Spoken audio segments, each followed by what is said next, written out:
to me, and from where we stand as law enforcement officers, is that a lot of the financial institutions are now shifting the burden from themselves to the customer.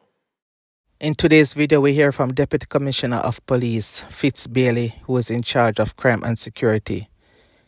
In this video, he's talking about bank fraud and the relationship between the banks and the Jamaica Constabulary Force, the police.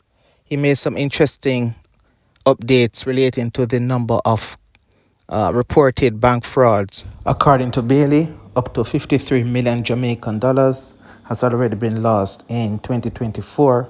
Of course, this video has been recorded in May 2024, but he's saying that up to this point in the year, customers has already lost up to 53 million Jamaican dollars to bank fraud. So I just want you to listen and share your thoughts in the comment section below.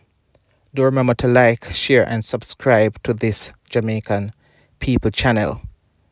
Let's get into it. Essentially, for the period 2021 to 2024, we got 601 reports amounting to $306 million. And I want to point out that what was reported to us, because there are instances when the customer go directly to the bank and we do not get those reports.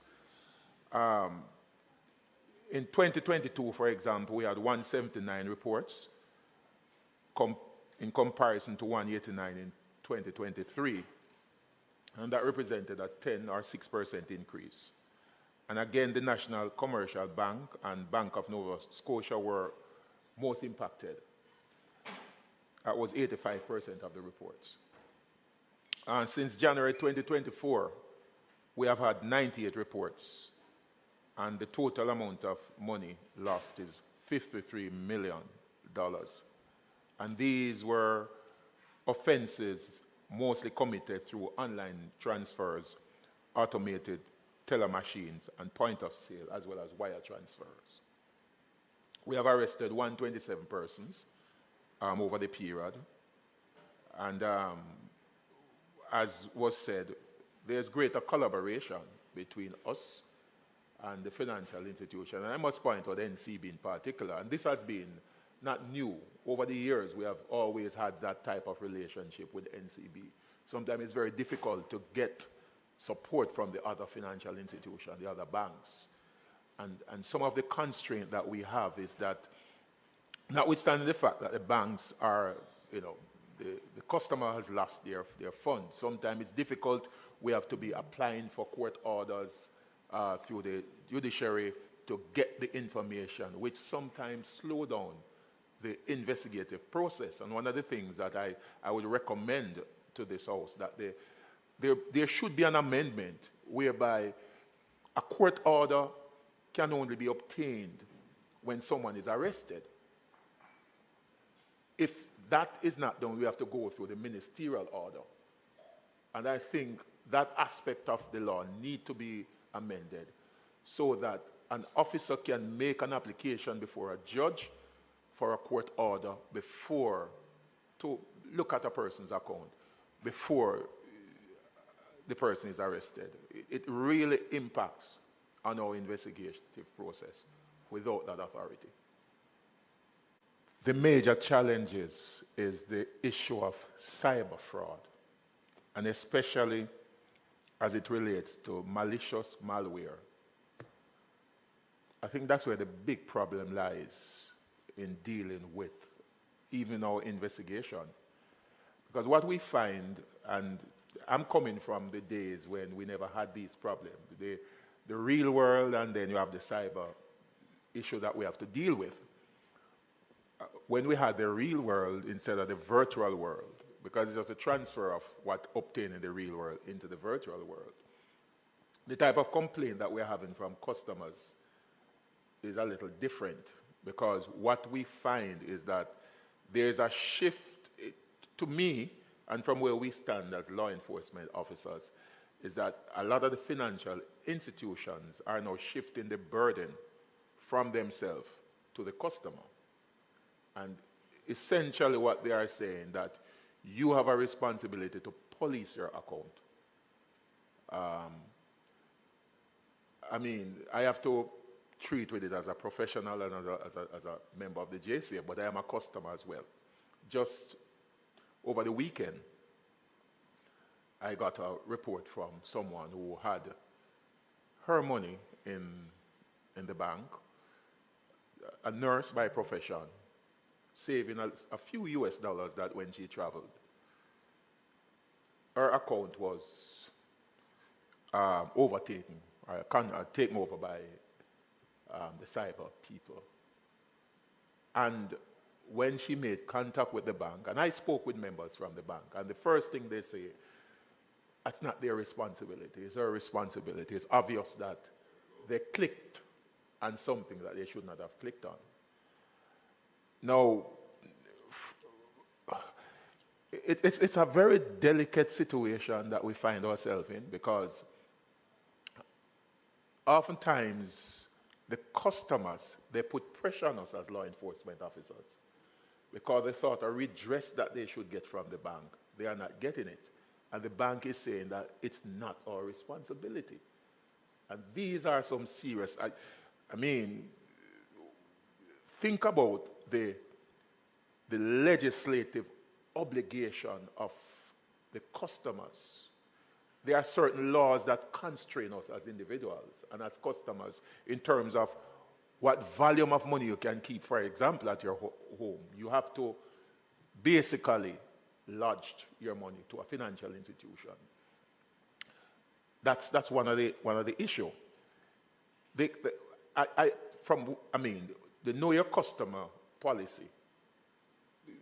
That's another issue for me. How do we now ensure that is enforced? Because I believe that knowing your customer also involves understanding the pattern of transaction that is done by the customer.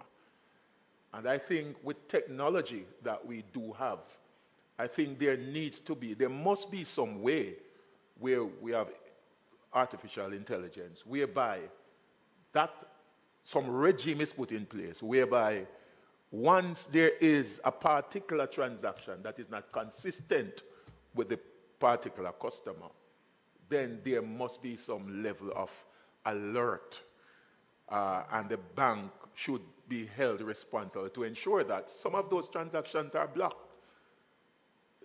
I mean, as I said, the law enforcement agencies were now put under extreme pressure because the clients and the customers are not getting the type of redress that they anticipate at the bank. So it's quite significant. And if I may just make a recommendation, and this is about enforcement. In 2010, when we had a proliferation of debit and credit card fraud, significant, when we had the skimmers that used to be imported, etc., and we work along with custom to make those restricted items. But in addition to that, there was a joint initiative between the financial institutions, and one of the problems that we are faced with is that the institutions are operating in silos. And I understand the whole competitive nature of the financial sector, but I think there needs to be greater collaboration. We started an initiative, and the objective was the JCF, the law enforcement, provides investigators to support the banks. But the banks collectively, they must twin the investigator with somebody that they employ. And the objective was to minimize some of the bureaucracy and also to transfer some of the knowledge of investigation to these individuals. When we started, some of the banks hesitated. They never gave the corporation. Again, I must comment, NCB, BNS, they were the two more banks that were involved. Within the first 6 months, and if we do the research is there, one of the institutions that was losing over $50 million, I think it's per quarter, per month, I don't remember the exact.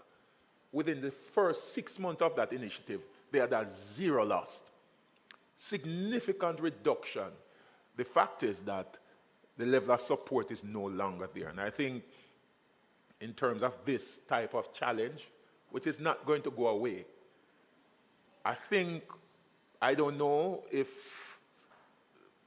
the Bank of Jamaica may force that type of structure, a structured approach whereby the banks are obligated to institute or create that investigative support, if I may use that. I don't know, we can tweak it the way, whatever. And the police will be, and it was done based on research. As a matter of fact, I will say this, I was doing a course of study. And I did a research on what obtained, for instance, in the United Kingdom. And there was a specific unit that was set up. Initially, it was staffed mostly by police officers. But after the transfer of skills, it was mostly staffed by civilians. And they would take the investigation to a certain level, and then when it requires the police intervention, they go in and they do the arrest. I think creating a model like that would significantly impact once you have the right expertise to treat with it. And just a recommendation I'm actually making. Why isn't the bank working closer with, because it would be in their interest as well to ensure that they report to you that these matters have been resolved, whether full sum or in some way some settlement has been reached? I'll just make one general statement on that. The financial institutions, their reputation is also important. And so if you have significant amount of fraud being perpetrated against a single financial institution, for argument's sake, reputational damage, they have to guard against that as well. So there are many variables, really, why we will not get some of those reports. Yeah.